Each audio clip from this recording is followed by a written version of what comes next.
दोस्तों, एक बुद्धिमान व्यक्ति कभी नहीं कहेगा कि वह बुद्धिमान है।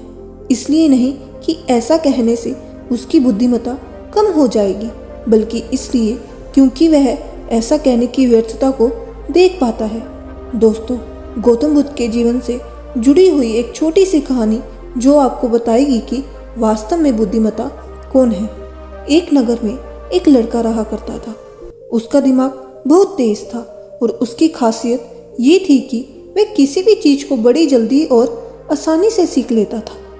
जहां अन्य लोगों को किसी काम को सीखने में महीने या वर्ष लगते थे, वहीं पर उस लड़के को उसी काम को सीखने में कुछ दिन लगते थे।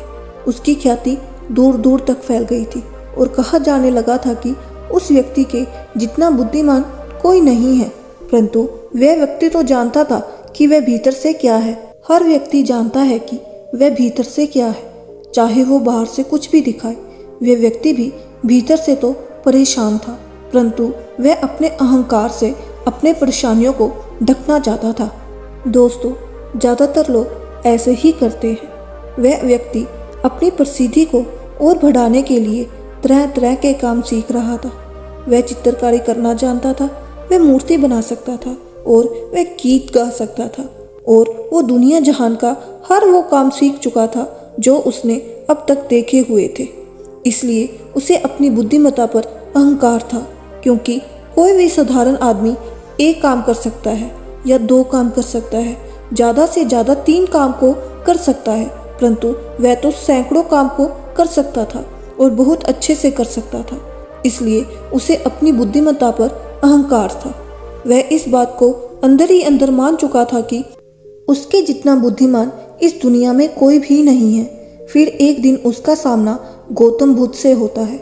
उसे पहली बार एक ऐसा व्यक्ति दिखता है जिससे उसे ईर्ष्या होती है।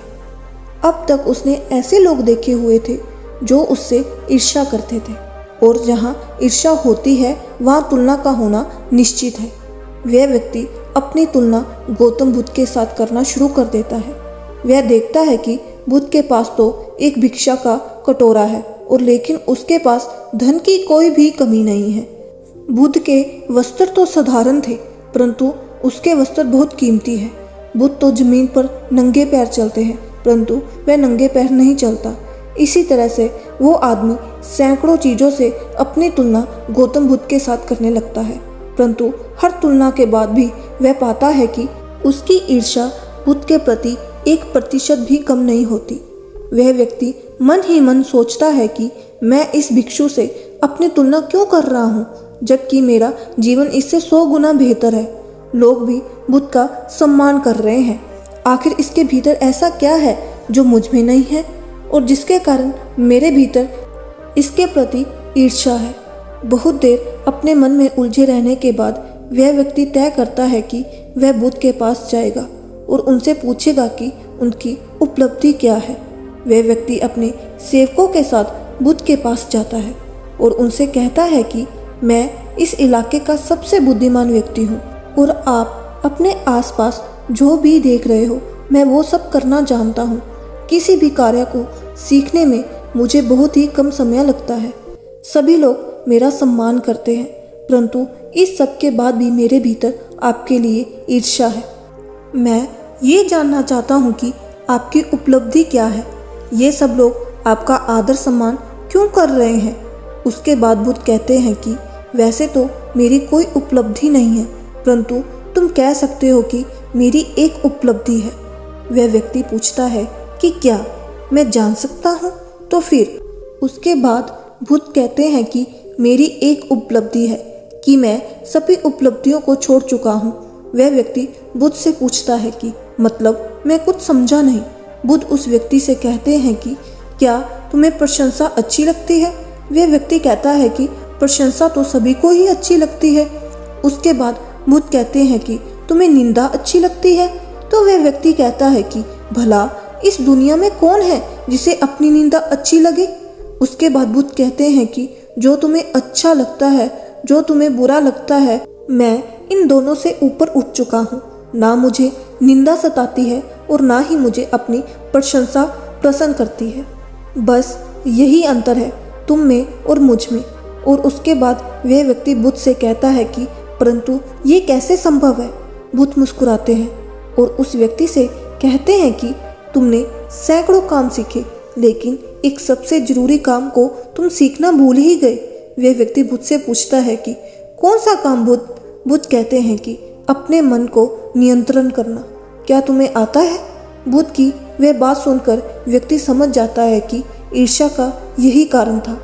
उसके बाद बुद्ध कहते हैं कि जिस व्यक्ति ने सारा जगत को जीत लिया लेकिन अपने मन को नहीं जीता, उसने कुछ भी नहीं जीता। और जिसने अपने मन को जीता परंतु अपना सब कुछ गंवा दिया, फिर भी उसने सब कुछ जीत लिया। क्योंकि वास्तव में बुद्धिमान व्यक्ति वही है जो अपने मन का शासक है, वो नहीं जो अपने मन का गुलाम है। गौतम बुद्ध के इन शब्दों को सुनकर उस व्यक्ति का अहंकार टूट जाता है और वह व्यक्ति बुद्ध से कहता है कि क्या आप मुझे अपने मन को जीतना सिखा सकते हैं? बुद्ध कहते हैं कि अवश्य सिखाएंगे, परंतु मैं तुम्हारी सभी उपलब्धियां छीन लूंगा। फिर उसके बाद वह व्यक्ति बुद्ध से कहता है कि मैं तैयार हूँ। उस दिन से वह व्यक्ति ध्यान करना शुरू कर देता है, क्योंकि ध्यान ही वह तरीका है जिससे आप अपने मन को अपने वश में कर सकते हैं। दोस्तों, अब जानते हैं ध्यान करने के फायदे क्या हैं। मेडिटेशन, ध्यान से मन में डर की भावना कम हो जाती है। ध्यान हमारा मानसिक संतुलन बढ़ाता है, हमारे अंतर्ज्ञान को बढ़ाता है, हर परिस्थिति को देखने का नजरिया बढ़ाता है, हमारे चरित्र को शुद्ध करता है। ध्यान मन की शांति और खुशी बढ़ाता है, हमें अपने उद्देश्यों को समझने में मदद करता है, खुद के वास्तविक अर्थ को समझने में मदद करता है, हमारे अंदर के दया स्वभाव को बढ़ाता है, हमारे ज्ञान में वृद्धि होती है, गहराई से अपने को और दूसरे को समझने में सामर्थ्य प्राप्त होता है। दोस्तों, विज्ञान के कुछ एक्सपेरिमेंट के दौरान बौद्ध भिक्षु के मेडिटेशन की अवस्था में किए गए ब्रेन स्कैन में यह पाया गया है कि मेडिटेशन के दौरान उनकी ब्रेन की वेव्स में काफ़ी बदलाव आता है और उनकी ब्रेन वेव्स की फ्रीक्वेंसी को मापने पर उन पे अल्फा वेव्स की फ्रीक्वेंसी सबसे ज़्यादा पाई गई है, जो नेगेटिव मूड, टेंशन, निराशा और गुस्से को कम करती है। 8 हफ्ते लगातार मेडिटेशन के निरंतर अभ्यास से हमारी याद करने की शक्ति में अद्भुत इम्प्रूवमेंट होने लगती है और उम्र के साथ बढ़ती भूलने की बीमारी में भी कमी आती है और साथ ही साथ हमारी इच्छा शक्ति भी बहुत बढ़ जाती है। मेडिटेशन से और मन की शक्ति से बहुत से असाध्य रोगों का इलाज भी किया जाता है और नतीजे चौंकाने वाले होते हैं। मेडिटेशन करने से शरीर की प्रतिरोधक क्षमता बढ़ जाती है। दोस्तों, मेडिटेशन करने वाले व्यक्ति हमेशा अपने उम्र से कम नजर आते हैं। आपने योग गुरु को भी देखा होगा, उनके चेहरे पर तेज और उनकी त्वचा के वजह से उनकी उम्र का पता नहीं चलना। मेडिटेशन आपको निरोगी बनाता है और शरीर में नई ऊर्जा का संचार करता है और उसके साथ शरीर में नई कोशिका का भी निर्माण होता है। मेडिटेशन से अच्छे स्वास्थ्य का लाभ होता है और मेडिटेशन के निरंतर अभ्यास से आप अपने भीतर छिपी एक ऐसी दुनिया से जुड़ते हैं जो अपने आप में अद्भुत है। आपके अंदर पूरा ब्रह्मांड छुपा है और मेडिटेशन से आप अपने अवचेतन मन के प्रोग्रामिंग को चेंज करके आप अपने सभी सपनों को पूरा कर सकते हैं। दोस्तों, जिस व्यक्ति ने अपने आप को वश में कर लिया, उसकी जीत को कोई भी हार में नहीं बदल सकता है। प्रार्थना और ध्यान इंसान के लिए बहुत जरूरी है। प्रार्थना में भगवान आपकी बात सुनते हैं और ध्यान में आप भगवान की बात सुनते हैं। तो दोस्तों, मिलते हैं अगली कहानी में। शुभ प्रभात।